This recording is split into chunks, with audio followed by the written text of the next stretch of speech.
औज़ुबिल्लाहि मिनश्शैतानिर्रजीम।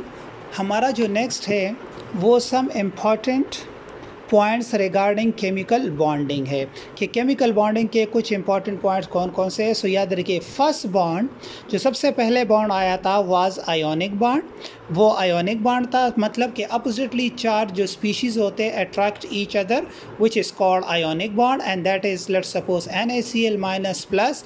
इनमें कोई डैश आप नहीं लगाते। डैश क्यों नहीं लगाते? क्योंकि ये फोर्सेस ऑफ अट्रैक्शन है, फोर्सेस ऑफ लाइंस है बिटवीन अपोजिटली चार्ज आयन। इसमें ऑर्बिटल की ओवरलैपिंग नहीं होती, जिसकी वजह से ये नॉन डायरेक्शनल भी होता है। The second one is covalent bond form due to sharing या ओवरलैपिंग ऑफ ऑर्बिटल्स या इलेक्ट्रॉन। यहाँ पे डैश लगाते हैं हम। डैश इसलिए लगाते हैं क्योंकि यहाँ पे ओवरलैपिंग ऑफ ऑर्बिटल एक स्पेसिफिक डायरेक्शन में होते हैं, जिसकी वजह से कोवेलेंट बॉन्ड को डायरेक्शनल भी कहते हैं। फिर नेक्स्ट की ज्योमेट्री ऑफ मॉलिक्यूल्स जो होती है वो डिपेंड करती है lone pair plus bond pair दोनों पे, लेकिन shape of any molecule depend only on bond pair. Lone pair के साथ इसका कोई काम नहीं होता। फिर ज्योमेट्री या structure depend only on sigma bond. किसी भी मॉलिक्यूल की ज्योमेट्री या स्ट्रक्चर सिर्फ सिग्मा बॉन्ड पर डिपेंड करती है, इसका पाई बॉन्ड के साथ कोई काम नहीं होता। फिर हाइब्रिडाइजेशन किसी भी अगर एटम में हो तो वो अनपेयरिंग ऑफ इलेक्ट्रॉन इंक्रीज करती है, ठीक है। फिर इसी तरह bond formation and excitation of electron, जो बॉन्ड फॉर्मेशन या एक्साइटेशन ऑफ इलेक्ट्रॉन जो हाइब्रिडाइजेशन प्रोसेस के दौरान होती है, दोनों साइमल्टेनियसली होते हैं। इसका मतलब है कि जब बॉन्ड बनता है तो एनर्जी रिलीज़ होती है, वही एनर्जी एक्साइटेशन ऑफ इलेक्ट्रॉन्स के काम आती है, ठीक है। फिर बॉन्ड फॉर्मेशन या excitation of electron simultaneously take place in hybridization. फिर नेक्स्ट है जो O2 है, ये पैरामैग्नेटिक है इन लिक्विड स्टेट। अगर आप पढ़े गैसियस और सॉलिड हम इसलिए नहीं लेते क्योंकि gas can't attract easily by a magnet, और ऑक्सीजन को सॉलिड में कन्वर्ट करने के लिए आपको बहुत कम टेम्परेचर रिक्वायर्ड होते हैं, तो इसलिए हम हमेशा लिक्विड ऑक्सीजन को कहते हैं कि पैरामैग्नेटिक है। द नेक्स्ट वन, इसके बाद जो हम पढ़ेंगे वो है यहाँ पे। अब आप देखिए कि sigma 2px have more energy than pi 2py 2pz in nitrogen.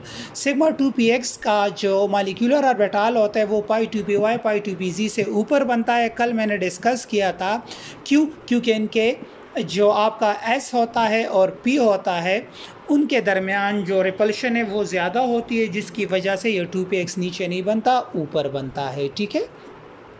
फिर अगर आप ऑक्सीजन को देखें सो O2 का बॉन्ड ऑर्डर 2 है। अगर O2 से एक इलेक्ट्रॉन निकाले so bond order will be increase 0.5 सो 2.5, और अगर 2 इससे निकाले +2 करे O2 को so the bond order will be 3 like nitrogen और मोर स्टेबल होगा। सो अगर आपसे कोई पूछे O2 O2+1 O2+2 में कौन सा ज़्यादा स्टेबल है, सो आपको पता होना चाहिए कि जो +2 है वो मोर स्टेबल है। और क्यों है? बिकॉज इसका बॉन्ड ऑर्डर सबसे ज़्यादा है। फिर अगर आप N2 के बॉन्ड ऑर्डर को देखें तो वो 3 होता है, लेकिन अगर आप इसमें 2 इलेक्ट्रॉन ऐड करें सो ये ऑक्सीजन की तरह पैरामैग्नेटिक हो जाएगा और इसका बॉन्ड ऑर्डर 2 हो जाएगा।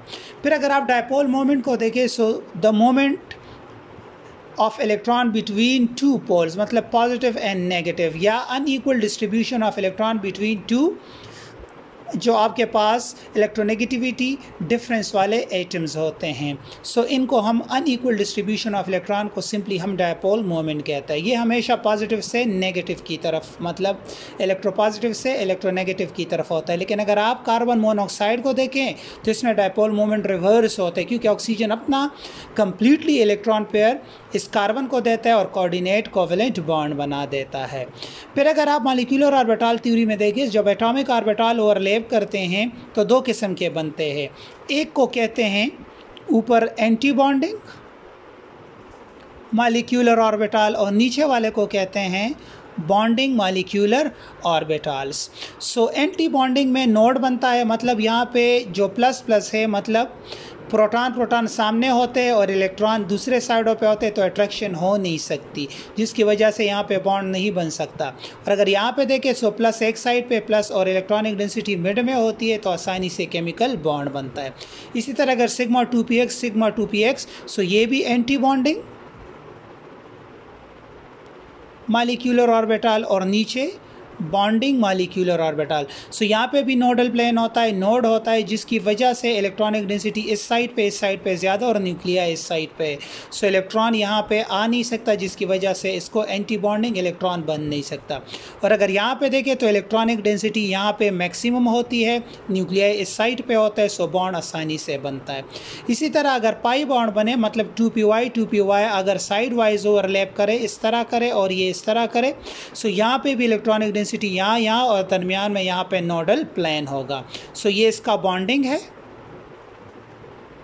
Bonding molecular orbital. Nodal plane से मुराद है कि यहाँ पे अट्रैक्शन जो पाई बॉन्ड है वो न्यूक्लियस से दूर होता है, जिसकी मतलब परपेंडिकुलर होता है, तो उस पर अट्रैक्शन कम होती है, तो इसलिए वो वीक होता है। और यहाँ पे इलेक्ट्रॉनिक डेंसिटी बिल्कुल अपोजिट है, मतलब दोनों लोब्स इस पी वाई और पी वाई के एक दूसरे से बहुत दूर है, सो यहाँ पे बॉन्ड फॉर्मेशन नहीं हो सकती। नेक्स्ट जो हमारा है इसी चैप्टर के कुछ इंपॉर्टेंट कि दुनिया में no bond is 100% ionic. Even अगर आप आयोनिक बॉन्ड भी लो तो वो 100% आयोनिक नहीं होता। जो सबसे ज़्यादा आयोनिक है वो है caesium chloride, which is 92% ionic. और अगर आप वाइल इन कोवेलेंट बॉन्ड में देखें, कोवेलेंट बॉन्ड जितनी भी, इसमें HF मोर आयोनिक है, तकरीबन 41 to 43%। रेजोनेंस जो हैसेनबर्ग ने प्रपोज किया था, इसको मेसोमर किसने कहा था? इयन गोल्ड ने कहा था, ठीक है। फिर अगर आप देखें, if electronegativity difference between bonded atom 0 से 0.8 होगा, so non polar covalent bond, 0.9 to 1.7 so polar covalent bond, 1.7 to 2 ionic covalent bond, और अगर 2 से ज़्यादा हो so automatically the bond will be ionic. फिर अगर किसी बॉन्डेड एटम में आप परसेंट आयोनिक करेक्टर मालूम, मतलब HF में मालूम करना, formula electronegativity difference between 2 bonded atom into 16 + 3.7 into electronegativity difference का स्क्वायर। सो हाइड्रोजन की 2.2, फ्लोरीन की 4 इलेक्ट्रोनेगेटिविटी है, सो इनका डिफरेंस 1.8 इंटू 16, 3.7 इंटू 3.24 क्यों आए? क्योंकि जब आप 1.8 का स्क्वायर लोगे तो इससे 3.24 आ जाएगा।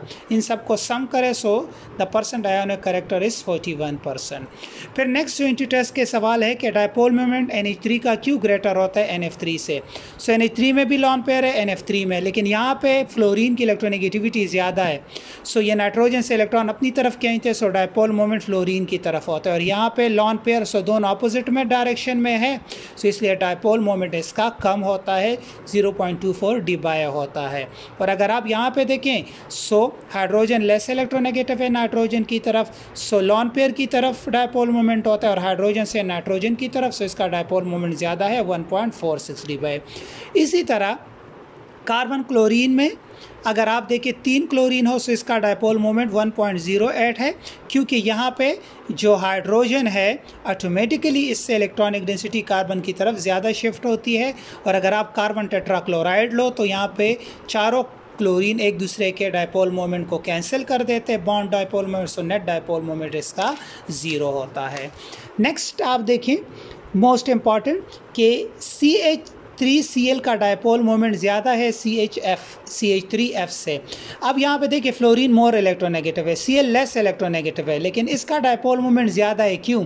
क्योंकि कार्बन क्लोरीन में इलेक्ट्रोनेगेटिविटी डिफरेंस कम है, जिसकी वजह से इनकी बॉन्ड लेंथ ज़्यादा है, और यहाँ पे इलेक्ट्रोनेगेटिविटी डिफरेंस ज़्यादा है, सो बॉन्ड लेंथ यहाँ पे क्या होते हैं? कम होता है। और हमें पता है कि डायपोल मोमेंट Q × R, सो R का मेन फैक्टर होता है, सो बॉन्ड लेंथ जितना ज़्यादा होगा dipole moment will be more, so carbon chlorine की बॉन्ड लेंथ ज़्यादा है, तो इसलिए इसका डायपोल मोमेंट ज़्यादा है।